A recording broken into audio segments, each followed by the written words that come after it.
What's up, friends? Firstly, I'm sorry for my voice. I'm kind of going through a bit of a cold, COVID, flu, whatever. You didn't come here for biology. Anyway, what we're here for really is the review of the Asus Zenbook 14. And this year is exciting because we've got some really brand spanking new hardware that's pretty dramatically different than what we've seen in the past. So the Zenbook right here is rocking Intel's new Core Ultra 7 155H series processor.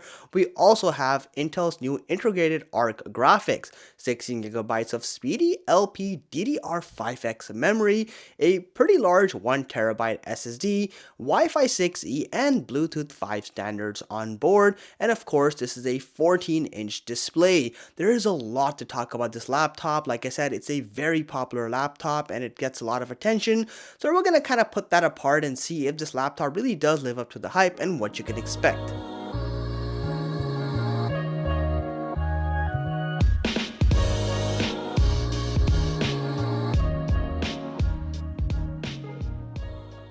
A quick tour of the packaging experience. So the Zenbook does come in a pretty cool looking box, similar design tone as the previous generations. Once you open up the box itself, behind a ton of protective packaging and care, you have the Zenbook itself, nimble as ever, but more on that in a quick minute. You also have a 65-watt all-in-one charger, which has USB-C charging out of the box. That's nice to see. And then finally some basic documentation and warranty information. It takes no more than a few seconds to immediately recognize this is very much a Zenbook. There is a strong emphasis on sleek and slim body profiles, and of course having a premium design, which comes in the form of a full metallic exterior top to bottom. You also do have a slightly more aggressive body language here that ultimately does put a little bit of texture on the device, but the best part is that you only have a overall weight of just 2.9 pounds, making this a truly ultra light 14-inch laptop. Now, starting with the top side, like I mentioned, a metallic exterior. You do have a little bit of design tones going on here with those lines. I like them.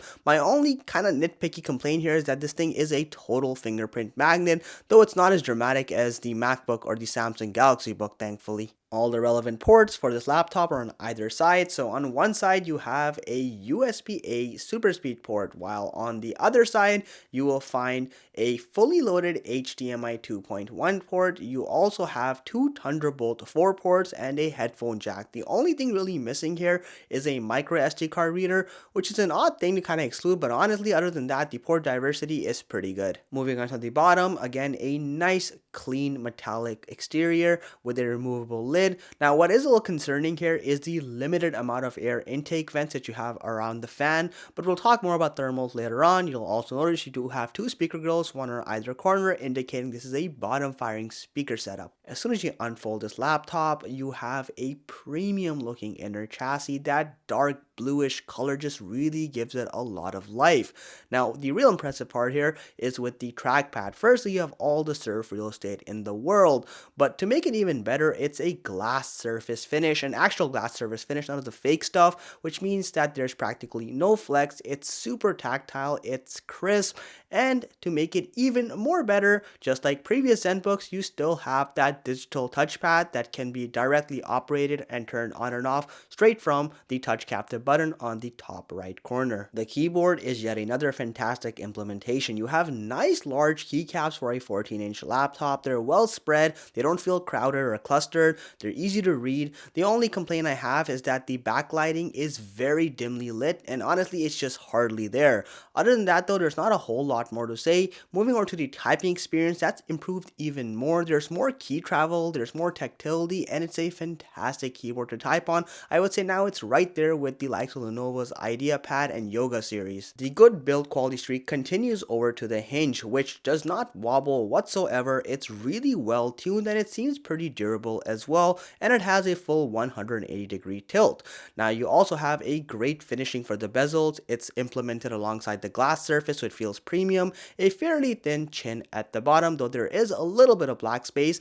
The bezels are nice and slim as well with modern day standards, and then at the top you have a relatively thin forehead as well, at the center of which you will find a full HD webcam that is honestly really crisp and clear, and it also has a built-in IR scanner for Windows Hello recognition. The display on the Asus is one of its most signature features. That OLED display is absolutely stunning with a super crisp and sharp 3K resolution, a perfect 16:10 aspect ratio, a snappy 120Hz refresh rate combined with over 500 nits of peak brightness, which also enables HDR certification. Those fantastic blacks and amazing viewing angles just make this the dream display. It is so darn good. Now, of course, you also have full touch captivity, and it is worth noting that the touch system is super responsive, but since you only have a 180-degree tilt, you can't use it like a tablet. The color area is just as impressive. You have a 100% DCI P3 rating and a delta score of less than 1. All of this, of course, means that you get some of the most crisp and vivid looking colors, which are great for creative purposes. In terms of performance, a quick recap: we've got Intel's Core Ultra 7 155H series processor with Evo certification, 16GB of LPDDR5X memory. We also have Intel's newest Arc integrated graphics. All of these combined means you get some fantastic day-to-day performance doing activities like web surfing, watching content online, or word processing, for example. More demanding activities, I find the performance is kind of all over the place. For example, if you're doing code compiling and programming, you have fantastic performance here, no complaints. But if you're doing more demanding stuff like 3D animations, the performance seems to be inferior to previous generations. 13th generation hardware actually performs slightly better. And I noticed a similar pattern with more demanding activities like video editing. Whether it's 1080p or 4K video editing, there were far more frame drops. It's a more choppy experience compared to 13th generation i7 hardware, which is kind of surprising, but at the same time it's not, because this is a new architecture from Intel's side, so I'm not surprised that we don't have the full optimization yet, and I do suspect that performance will get a little better, but at the time of this video, it's definitely a little bit on the underwhelming side. One area where this laptop does not disappoint though is gaming performance. Games like Fortnite will consistently give you well above 60 frames per second and medium to high settings. This was unheard of with integrated graphics, and Intel's Arc graphics have really started changing the game for the iGPU world, and it definitely shows here. On the thermals, things are cooler. So under unrealistic peak loads, this laptop hit a maximum surface temperature of 40 degrees Celsius, which is a good 4 degrees cooler than the previous generation. And under more realistic loads, we only hover around 35 degrees Celsius, which again is a pretty cool number. Fan noise isn't too loud either. At its max, it can go in the high 40s, but to be fair, you only have a single fan, and it's a pretty small one at that, and it does run a fair bit. In terms of self-upgradability, I don't want to break your heart, but the fact is that RAM is entirely soldered here and on board, so you cannot upgrade anything beyond the configuration you get, but this is a common theme with a lot of Intel Core Ultra processors going forward, unfortunately. The good news is that you can upgrade the existing SSD. It's an M.2 slot, and it's only one, but it can be swapped for a larger capacity. You've got a 75 watt-hour battery here, and there's definitely improvements. We got almost 11 hours on a single charge with our general day-to-day productivity test, which is almost 4 hours more than previous generation. Speaker quality is also pretty decent here. While it's still not nearly as good as the likes of, let's say, the MacBook, for example, you do have a fair bit of depth, there's low distortion, and it's decent. Here's a quick sound test.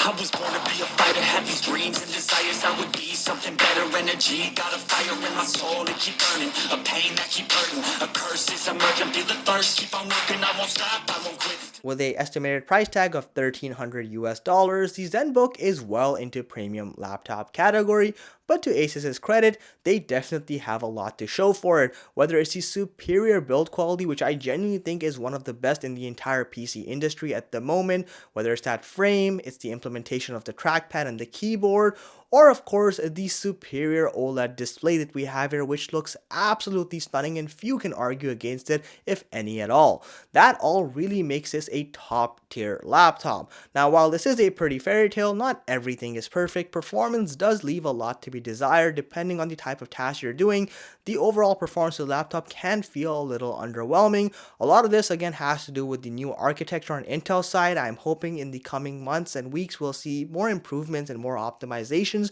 but that is a factor to remember. Aside from that though, I still think at its price point and for the quality you're getting, this is a great high-end productivity laptop that weighs very little and has a great form factor for day-to-day carry. If you've got the budget for it, the Zenbook is the way to go. Let me know what you think of this laptop. If you enjoyed this review, please consider subscribing to this channel, liking this video. It genuinely helps me grow and brings in the bread and butter. Catch you in the next one.